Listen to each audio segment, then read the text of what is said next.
Nah sekarang Presiden membawa ke strategi baru atau ke cara baru, ke arah baru. Bisa nggak dia dengan segera menjawab tantangan ini? Pemotongan anggaran itu tidak dikenal. Ada dikenal austerity, tapi pengetatan fiskal. Artinya fiskal dialokasikan untuk sektor-sektor produktif, tapi tetap masih dalam kerangka rumusan fiskal itu sendiri. APBN dirumuskan DPR. Kalau mau ada relokasi, ya pakai APBNP. Ada austerity pakai APBNP, tapi tetap berada di ruang itu. Ini enggak, potong pindahin ke tempat yang lain. Pertamina PLN.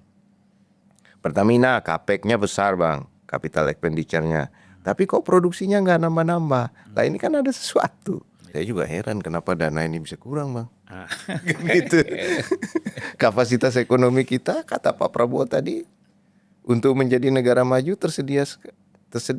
Kenapa bisa kurang?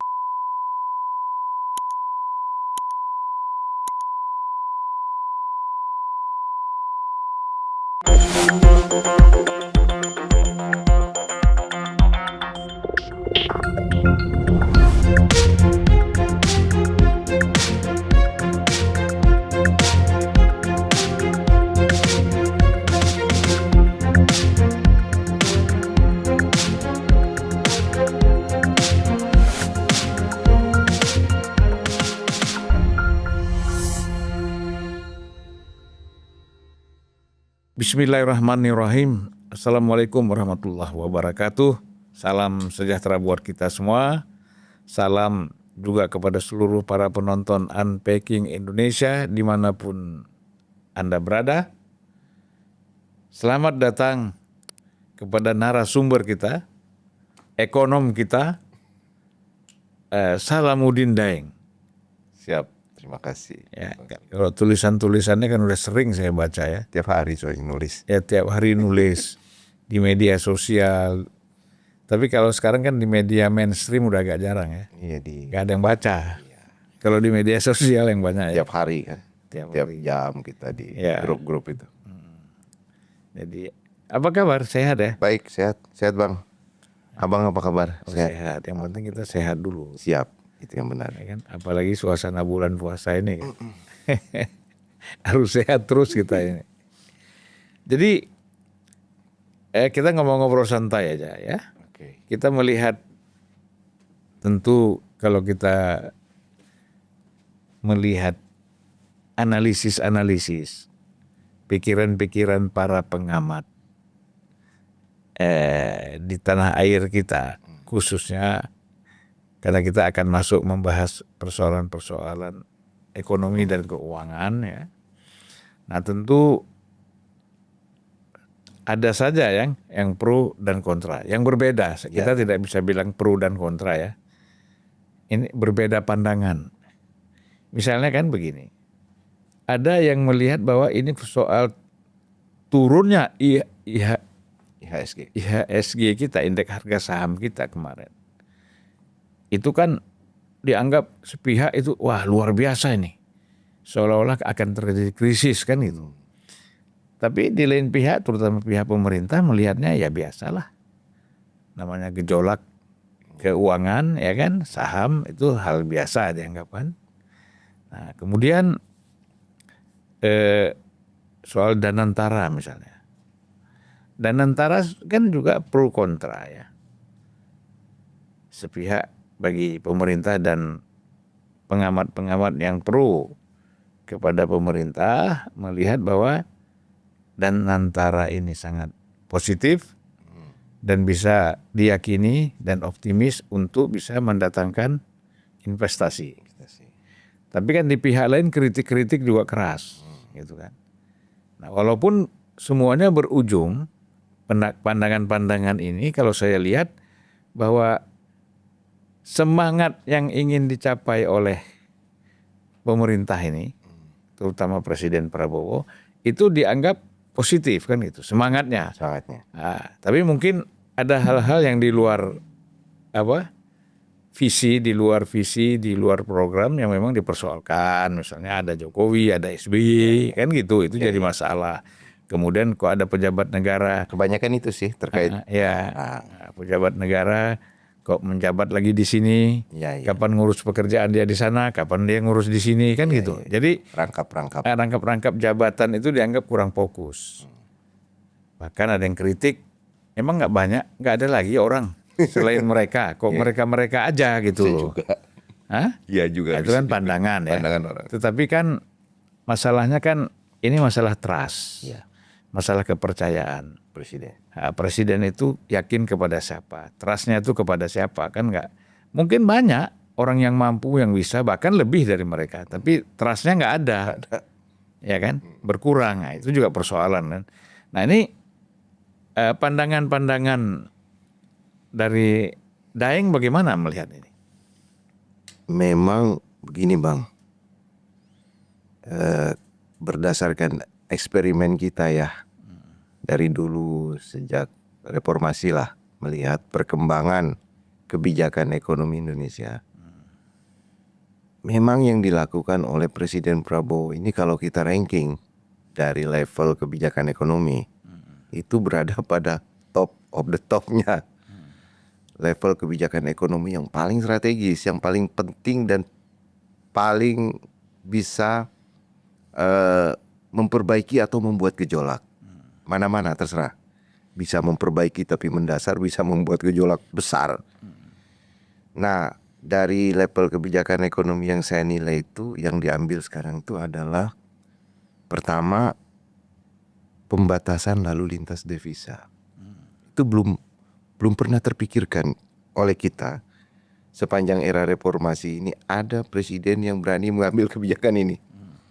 Karena dari dulu kan kalau kita bilang, "Woi, lalu lintas devisa kita terlalu terbuka, terlalu bebas. Ini bagaimana ekonomi mau menguat, ekspor hari ini semua devisanya diangkut keluar gitu, nggak ada yang tersisa di sini." Tiba-tiba dia bikin batasi 1 tahun. Memang ada negara yang pernah melakukan itu seperti Cina berkaitan dengan sumber daya alamnya. Tapi kita ini untuk yang pertama kali sejak tahun 1999. Karena kita kan ada undang-undang lalu lintas devisa bebas ya, lalu lintas devisa dan mata uang, di mana kita itu menganut rezim devisa bebas. Tidak boleh ada pembatasan. Setiap warga negara berhak memegang devisa atau mata uang asing dan boleh membelanjakannya.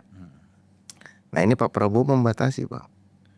Kira-kira yang biasa menempatkan devisanya di luar hasil ekstraksi sumber daya alam ini ngamuk nggak kira-kira gitu loh. Nah itu yang saya maksud berada pada level paling atas. Terutama karena ini dikaitkan dengan sumber daya alam. Mineral, tambang, batu bara, minyak, dan seterusnya, dan seterusnya. Kalau industri dia nggak sentuh, industri ya beli bahan baku, beli apa ya bisa gitu, tidak dibatasi. Nah yang kedua, dia bikin Danantara. Danantara dibikin. Ini kalau kita baca undang-undangnya, ini sepertinya Bang, menggantikan Menteri Keuangan dan Bank Indonesia. Oh ya, Iya. dan antara ini ya. Karena walaupun dia berasal dari revisi Undang-Undang BUMN, karena dia disebut sebagai badan negara, bukan perusahaan. Nah, badan negara kemudian dibagi jadi dua, badan operasional dan badan investasi. Dua-duanya masih badan negara lagi. Wah, saya bilang ini bukan seperti yang digambarkan oleh anak buahnya, seperti oleh Rosan. Mereka menggampangkan dan antara ini seperti SWF. Bukan ini. Ini badan negara. Ini kalau ibarat babonnya bank, induknya lembaga keuangan. Karena dia kan akan membawahi semua bank dan lembaga keuangan milik pemerintah. Iya. Yang besar-besar, bank dan lembaga keuangan. Bank aja berapa Pak? Lembaga keuangan berapa? Ada Jam Sostek, ada Taspen, ada Asia, ada macam-macam punya negara. Itu besar sekali. Itu hampir keseluruhan keuangan kita sekarang yang bekerja ya. Keseluruhan dari alat-alat, instrumen keuangan kita yang bekerja. Apalagi nanti kalau benar misalnya efisiensi fiskal dibawa ke situ. Relokasinya akan direlokasikan dari situ. Selesai sudah. Berarti seluruh sistem keuangan kita akan dikelola oleh Danantara. Dan itu tidak lazim.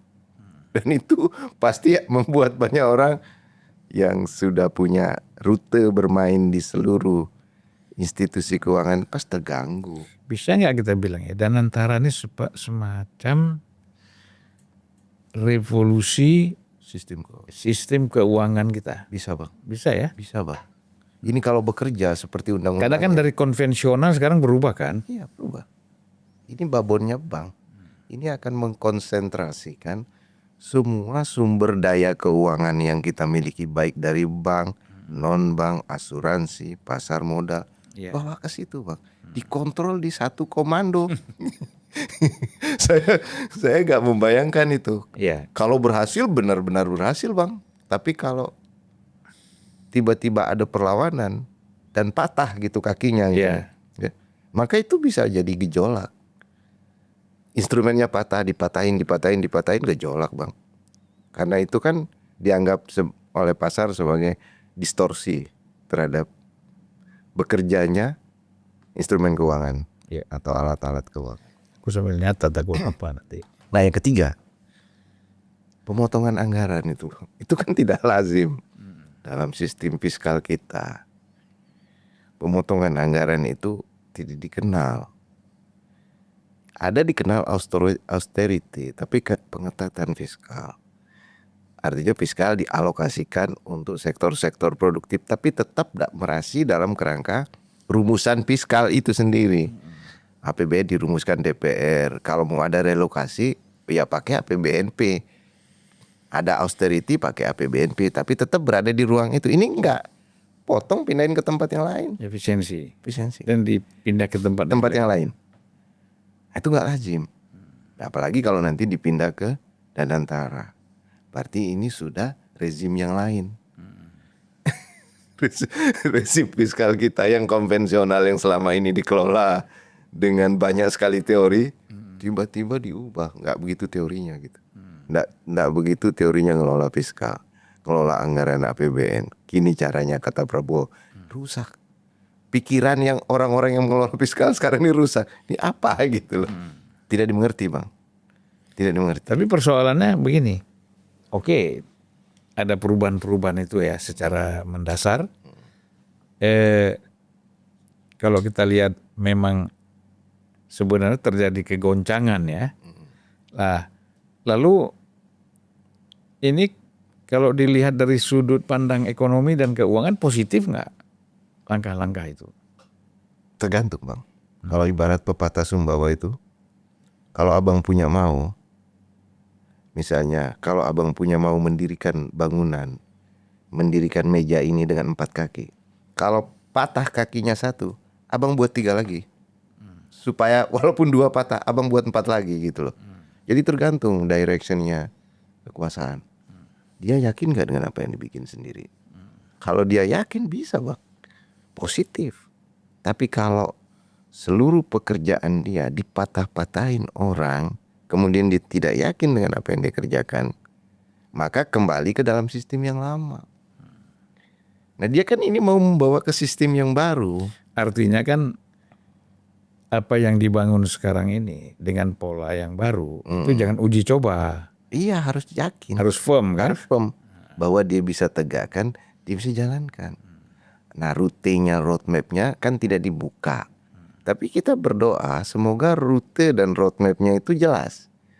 Kita harus firm, misalnya nanti Danantara akan punya kekayaan segini, maka dia udah tahu yang dibikin. Terutama untuk menjawab tantangan yang ada sekarang. Tantangan yang disebabkan yang tidak bebas, yang disebabkan oleh pihak-pihak atau kekuatan-kekuatan yang tidak menyukai perubahan ini. Misalnya contoh bang, sekarang ini kita mengalami pelemahan daya beli. Nah, dari sejak 2024 ditunjukkan oleh deflasi 5 bulan berturut-turut sepanjang 2024. 2025 bulan Januari inflasinya terendah dalam 24 tahun. Bulan Februari deflasi lagi bang. Seluruh bacaan tentang itu mengatakan bahwa terjadi pelemahan daya beli, terutama daya beli Bahkan daya beli yang melemah itu mempengaruhi sektor pembelian bahan makanan. Berarti orang mengurangi pembelian bahan makanan dikarenakan tidak ada uang. Masalahnya kan, kemana uang perginya? Siapa yang mengendalikan uang? Kenapa bisa deflasi? Ya kan, kita tahu kekuatan yang mengendalikan uang, bagaimana mereka mensirkulasi uang, bagaimana mendistribusikan bla bla bla. Kalau mereka ini tidak mendistribusikan, maka terjadilah deflasi. Nah sekarang Presiden membawa ke strategi baru atau ke cara baru, ke arah baru. Bisa nggak dia dengan segera menjawab tantangan ini? Gitu. Begitu dia firm, dia jawab langsung dengan program, dengan project, dengan kebijakan-kebijakan yang orientasi, sifat dan orientasinya berbeda dengan lama. Ya. Kalau lama kan nyari untung, nyari profit, nyari bunga, kredit konsumsi, bla bla bla. Ini enggak gitu lah. Ini mau bagi makan siang gratis, rumah 3 juta, mau bagi nih bang, nggak pakai instrumen lama.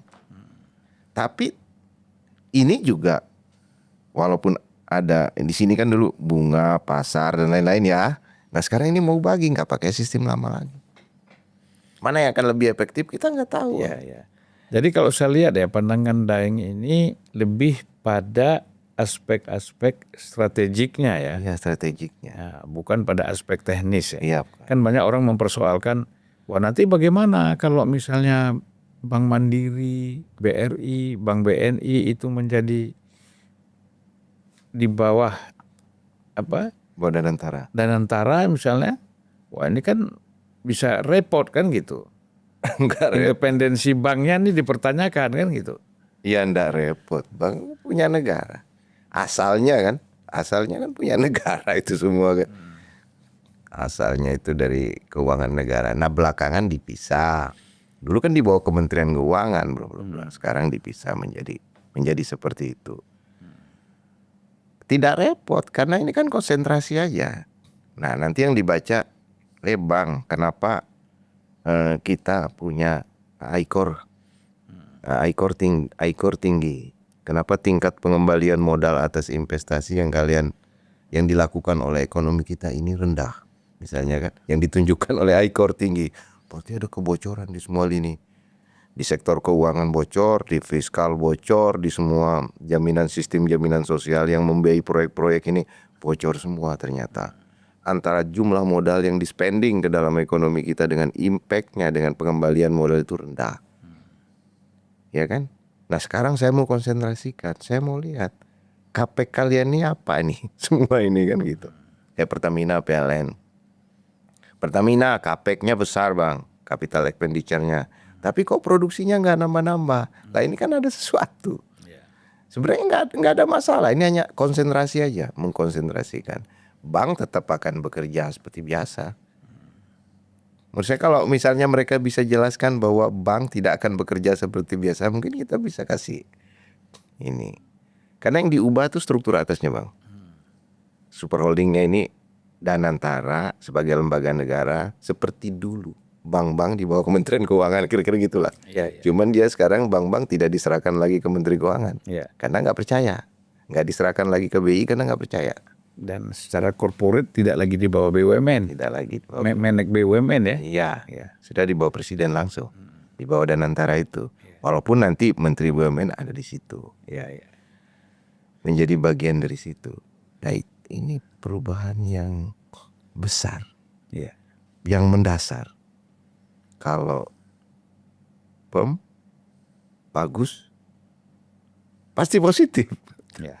Tapi kan masalahnya orang juga mempertanyakan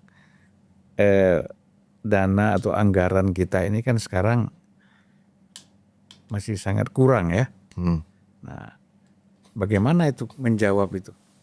Saya juga heran kenapa dana ini bisa kurang bang. Gitu. Kapasitas ekonomi kita kata Pak Prabowo tadi untuk menjadi negara maju tersedia. Kenapa bisa kurang? Ada 14.000 triliun ya. Makanya saya mungkin lama-lama agak mirip Itu ya. mungkin aset ya. Kecurigaan. Bukan aset bang. Aset-aset yang liquid. Ya, liquid fresh. Fresh ya. Contoh misalnya gini bang ya. Contoh nih. Kenapa bisa kurang nih? Saya juga bertanya. Kita punya uang kartal dalam peredaran, uang yang dicetak oleh negara dalam bentuk uang kertas, uang logam ya. Itu 1.000 triliun. Ya. Oke.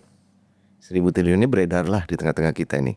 Kita pakai belanja, pakai beli apa, di rokok dan lain-lain. Tapi ada uang dalam peredaran. M1, M2. Nilainya 9.000 sampai 19.000 triliun. Siapa yang bikin? Ya. Uangnya ada di mana? Kenapa tidak beredar di masyarakat? Sebab kalau uang 1.000 triliun kita bagi per penduduk, per kapita, per hari, per orang, hasilnya cuma 7.500 per orang per hari, Bang. Itu yang abang tadi sebut, kenapa kurang ya? Ya, ya. Kan memang kurang. Karena uang kartalnya cuma kalau dibagi per kapita per hari, hasilnya cuma 7.500 rupiah per orang per hari. Untuk penduduk Indonesia. Berarti seluruh penduduk Indonesia ini under poverty. Di bawah garis kemiskinan semua. Karena dari sisi capacity velocity dari uang beredar dalam bentuk uang kertasnya rendah. Nah, sekarang ada uang yang dibikin oleh BI dan bank-bank. Tahu nggak kita semua kalau mereka bikin uang gitu banyak sekali gitu. Tadi yang nilai 9.000 sampai 20.000 triliun ya. Ya bisa bikin. Surat berharga, Ya, obligasi, tabungan.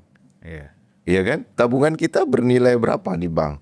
Ya. Bernilai sekitar 8.000 triliun. Lah, terus kenapa jumlah uang kartalnya cuma 1.000? Sebenarnya nggak kurang, sistemnya Bang yang membuat kurang. Jadi saran kita apa kepada pemerintah ini? Artinya dia harus meningkatkan dari 1.000 harus ditingkatkan supaya daya beli masyarakat atau uang yang beredar itu lebih besar. Iyalah, kan sistemnya mengunci supaya orang jadi miskin, nggak punya uang, deflasi. Tapi yang punya otoritas atas uang siapa? Ya kan? Yang membuat uang setiap hari siapa? Dan mensirkulasikan uang di antara mereka setiap hari. Kayak Bank Indonesia kan? Ya, Bank Indonesia dan bank-bank, ya kan? Sebagai media ya. Iya. Sekarang masalahnya adalah kenapa mereka gagal atau tidak berhasil memperkuat kapasiti ekonomi kita dengan kekuasaan keuangan yang dimilikinya.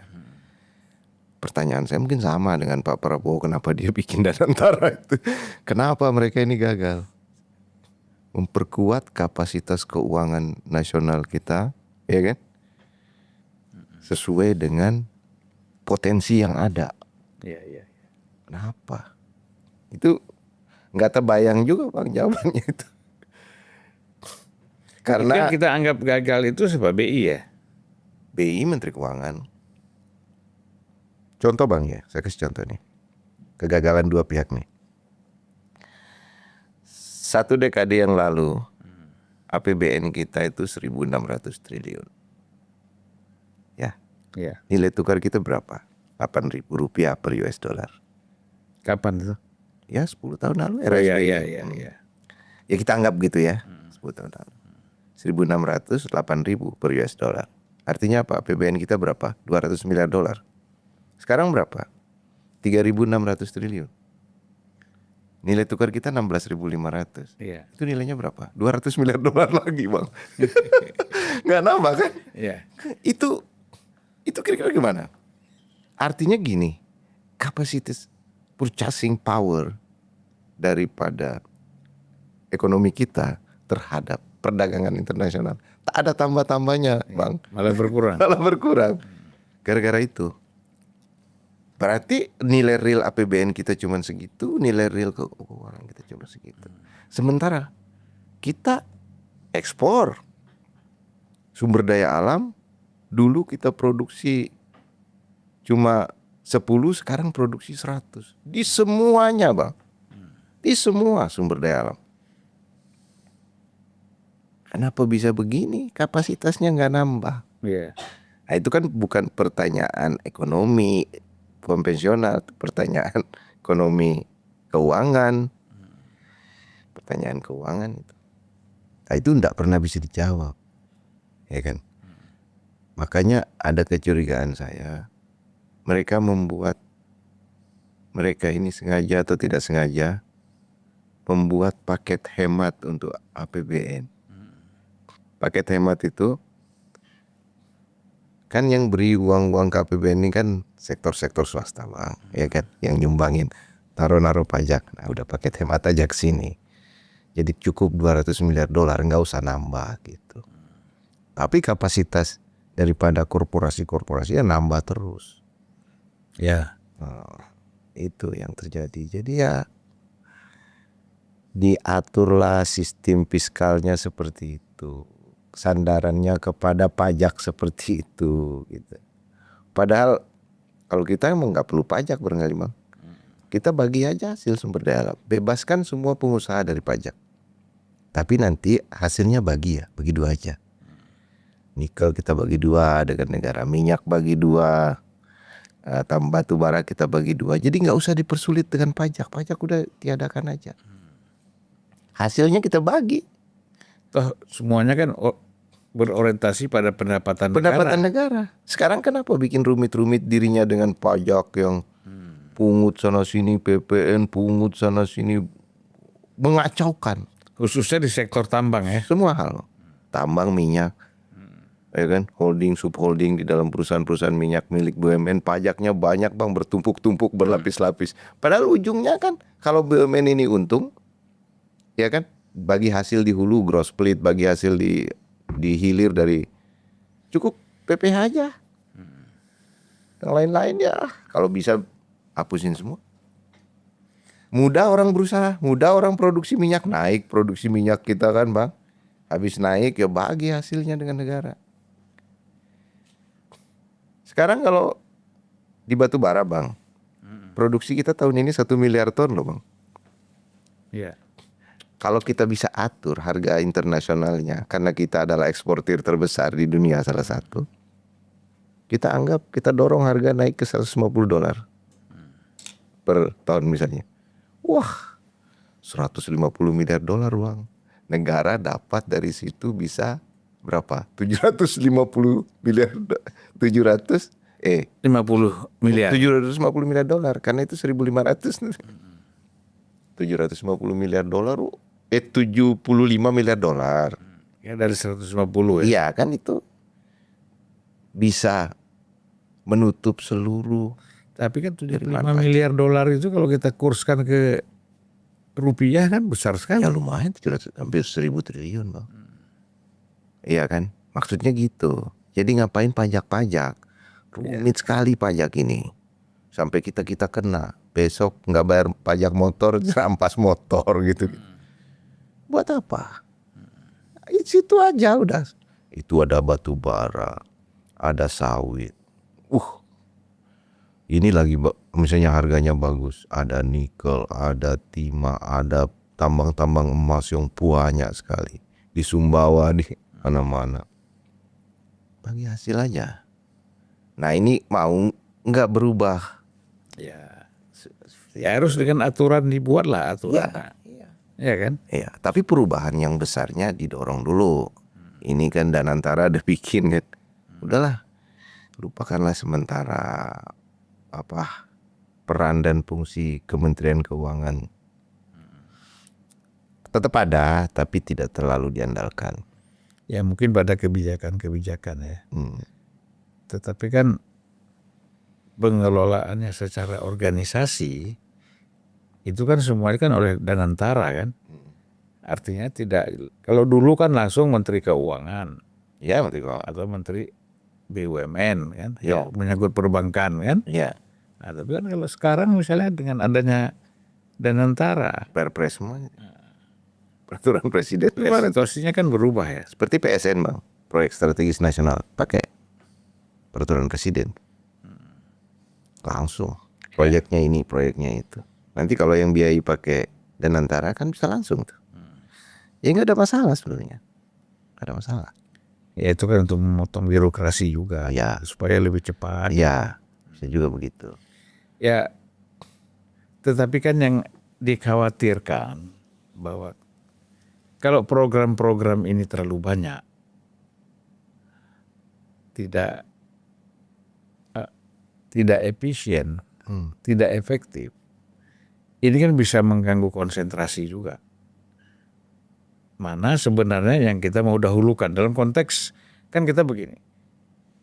Kita sekarang katakanlah uang itu ada. Tetapi seperti kata Daeng tadi, di mana Di mana? uang itu? Di tangan siapa? Ya kan? Iya. Gitu loh. Kemudian yang kedua, penggunaannya itu untuk apa kan gitu. Karena kalau tidak strategik, mana yang kita harus prioritaskan? Nah, itu kan repot. Akhirnya seperti tidak melakukan apa-apa. Karena semuanya mau dilakukan. Iya. Nah, tetapi kan kalau difokuskan, ini yang paling strategis, ini adalah aspek ini, bidang ini, ini dulu kita fokus. Gitu. Dalam satu tahap orang lihat hasilnya. Iya betul. Gitu loh. Kalau terlalu banyak orang lihat di sini bolong, di sini masih bolong, di sini masih bolong. Padahal berbuat Tapi nggak kelihatan. nggak kelihatan Karena terlalu ramai. terlalu banyak, Iya. terlalu melebar. Nggak fokus.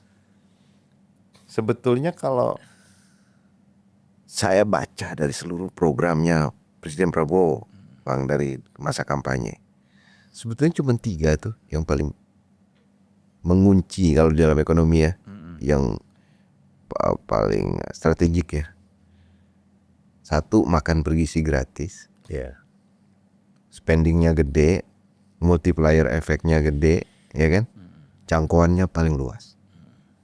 Karena 80 juta siswa, berarti ada, wah luas lah. Iya. 1, 2, hilirisasi. Tapi itu sudah ada di era sejak Pak Jokowi kan. Iya. Hilirisasi sumber daya alam segala, terutama hilirisasi. Itu langsung menghubungkan ekonomi dengan industrialisasi. Jadi ya kita mengalami deindustrialisasi selama ini ya. Industri kita kontribusi terhadap GDP terus merosot dan industri kita hancur lah. Iya. Tapi ini sekarang mau reindustrialisasi. Dimulai dari hilirisasi. Hilirisasi itu industri hulu. Industri hulu nanti bisa ke industri dasar. Itu memang berat. Tapi itu paling luas. Karena sumber daya alam kita kan tersebar luas. Di seluruh pulau beda-beda jenis, beda-beda sifat, beda-beda apa. Sumatera sawit, di Sumbawa tambang emas, di Kalimantan batu bara, di macam-macam. Itu harus ada hilirisasi semua, ada konsisten. Termasuk sebenarnya perikanan ya. Itu Harus kita bangun semua. apalagi itu lebih luas lagi Bang. Itu cukup untuk pangan seluruh Indonesia, dari ikan itu sudah cukup. Nggak usah lagi yang Kan lain-lain. nggak terurus saja. Ya, terus. Nah, hilirisasi perikanan terutama. Yang ketiga program itu adalah yang disebut 3 juta rumah itu. Membangun 3 juta rumah. Satu rumah, kalau satu rumah itu seharga berapa itu? Kalau 1 miliar rumah itu bisa mempekerjakan 20 orang. Rumah dengan 1 miliar ya. Jadi itu paling luas. 1 miliar itu bisa satu rumah itu kan bisa 10 orang. Bisa. Kalau 1 miliar katanya bisa 20 orang. Kan bisa. Kalau lebih padat karya lagi bisa 100 orang. Kalau mau sebaran upahnya dibikin lebih bagus lagi. Karena kan industri yang terkait dengan dia itu banyak juga. Mulai dari ngeduk pasir, batu, bata, semua ya kan. Semen, sampai industri berat, sampai nanti jadi rumahnya isinya segala macam. Tapi syaratnya kan daya beli mesti ada dulu kalau rumah ini. Iya. Harus ada duit dulu baru ada rumah. Kalau ATM isinya 0 nggak mungkin ada rumah Bang. Gitu kira-kira gitu. Jadi uangnya bagaimana dialirkan dulu. Nah yang saya lihat cuma 3 itu doang. Yang lain itu cuma Hilirisasi, makan bergizi gratis sama PSN. 3 juta rumah. PSN-nya ada 75 ya. Tapi itu kan hanya apa istilahnya? Seperti program-program yang sudah ada. yang sudah ada sebelumnya dilanjutin seperti ya kayak jalan, jembatan Iya. gitu. Tapi yang merupakan kunci atau apa namanya kegiatan ekonomi yang paling utama yang sebetulnya dikampanyekan dari awal pemerintah ini cuma 3. Hilirisasi untuk industri, pembangunan rumah untuk papan, dan industri pangan untuk melalui bergizi gratis, makan bergizi gratis. Pas kan Bang sebenarnya. Iya. Tapi dia betul-betul harus kunci itu. Seperti kata Abang tadi, jangan terlalu banyak. Kalau dikerjakan ini dengan sungguh-sungguh, Jangan terlalu melebar. jangan melebar, multiplier ekonominya bisa signifikan. Sekarang kan seperti berapa 3 juta rumah. 3 juta rumah. Itu kan seperti tidak ada gaungnya, Iya. ya. Iya. Di mana dibangun, kemudian apa perkembangannya seperti apa. Duitnya belum ada Bang. Nah, makanya, Duitnya. ya kan. Nah ini kan harus putar otak, ini ada duit dulu nih, ya kan. Iya. Kita bukan memperbanyak program, Iya. tapi kita harus putar kepala ini. Bagaimana? Otak kita putar bagaimana kita punya uang. Iya. Konsentrasi uang yang sedang dibangun itu disegerakan kalau bahasa saya. Ya, kan masalahnya kalau kita lihat Prabowo ini kan tidak mudah berutang, Iya, enggak mau. ya kan? Ya. Nah, itu kan sementara kan kalau pemerintah mau mengambil gampang, simpel, ya kita utang aja. Ya. Nah, Prabowo kan nggak mau, ada ketergantungan kepada hutang. Nah, tentu kan harus cari jalan, ya, bagaimana kita harus dapat uang. Nah, tadi mungkin itu sinergi ya antara pemerintah dengan swasta dalam konteks tambang tadi. Iya. Nah, Bisa. produksi tambang. Bagaimana itu terbangun kan? Jadi jangan ya pengusaha ini kan kalau dibilang ada kenaikan pajak, ya kan mereka repot juga kan? Repot karena jelimet Bang pajak itu. Karena juga ada macam-macam lah urusan di situ, pemerasan. Tapi itu bagi hasil aja udah. Oh iya, beres. Tinggal dikontrol kan? Kontrol negara. Bagi Ini hasil berapa ton? bagi 2. Bagi 2. Selesai. Tapi pemerintah juga jangan hanya seperti preman. Iya. Bagi 2-nya tuh pemerintah ada invest juga, membantu kan? Kalau bisa infrastruktur dibangun, ini dibangun, ini disiapin, orang datang ke situ walaupun gali sumber daya alam, itu udah ditakar hasilnya nih. Ini untuk mempermudah pengawasan juga. Gitu. Nah, sekarang bagaimana uang yang tadi dikonsentrasikan karena tidak gampangnya berhutang Presiden Prabowo itu segera untuk program-program yang paling penting ini.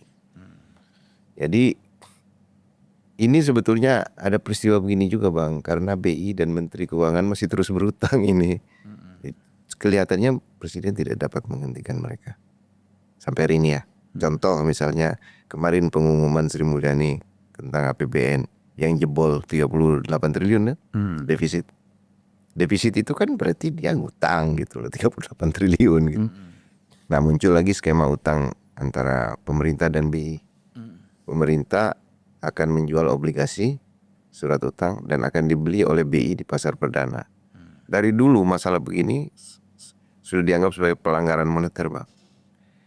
Ini uang apa mereka ini bermain? Uang apa yang sedang mereka permainkan di atas itu? Gitu loh. Kok ada BI beli surat utang negara? Emang BI cari uang di mana? Cetak uang nanti. Ya cara-cara begitu yang menimbulkan ketidakpercayaan publik. Mereka yang membangun selama ini kan. Nah, Prabowo berusaha mengubah. Ini kita punya badan baru yang akan mengelola uang.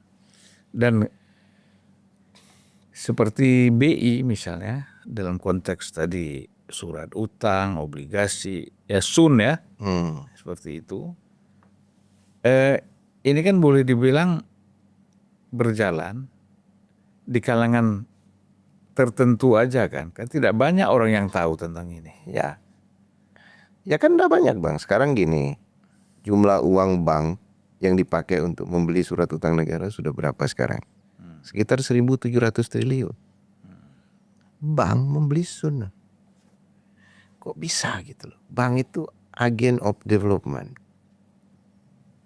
membiayai orang-orang yang mau usaha bisnis. Lah kok malah beli surat utang negara 1.700 triliun lebih, mungkin 2.000 sekarang. Iya. Itu likuiditas besar sekali dipakai ke. Kenapa bisa terjadi, Bang? Karena bunga surat utang negara melebihi bunga deposito perbankan. Inilah yang rusaknya ekonomi. Akhirnya orang berebut-rebut beli. Iya, utang ada negara. risiko. Beli Ya. sana langsung dapat untung. Makanya bank-bank mencatatkan keuntungan, buat apa? Mencatatkan keuntungan, ekonominya mati gitu loh, Bang. Ini parah loh. Bunga surat utang negara lebih tinggi daripada bunga deposito perbankan. Bunga SRBI, Sertifikat Rupiah Bank Indonesia, lebih tinggi daripada bunga deposito perbankan. Akhirnya uang bank dipakai beli surat berharganya BI dan surat berharganya Menteri Keuangan. Uang di antara mereka aja muter-muter sepanjang tahun. Kita nggak pernah lihat uang itu. Iya, iya. Kita baca di media aja kan. Iya, kita baca, oh uang 1.000 triliun. Nah 1.000 triliun itu sama dengan jumlah uang kartal yang beredar di masyarakat. Yang kalau dibagi ke semua kita cuma dapat 7.500. Oh, Iya. di bawah garis kemiskinan semua. Pusing kita mikirin orang-orang keuangan berpikir. Baik, Daeng. Iya, Kita ini sudah 40 menit lebih ya. siap. Nanti kita lanjutkan kalau ada tanggapan dari orang banyak. Ya. Nanti mungkin kalau ada kata akhir atau closing statement yang mau disampaikan. Saya rasa udah tepat. Begitu saya lihat presiden kita yang baru ini baru, Bang. Jangan dibilang lama, baru. Karena kebijakan ekonominya itu benar-benar baru, Bang. Ini tema baru perubahan dunia.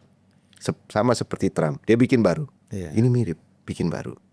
Jadi kalau ada yang berusaha mengait-ngaitkan ini lama, enggak.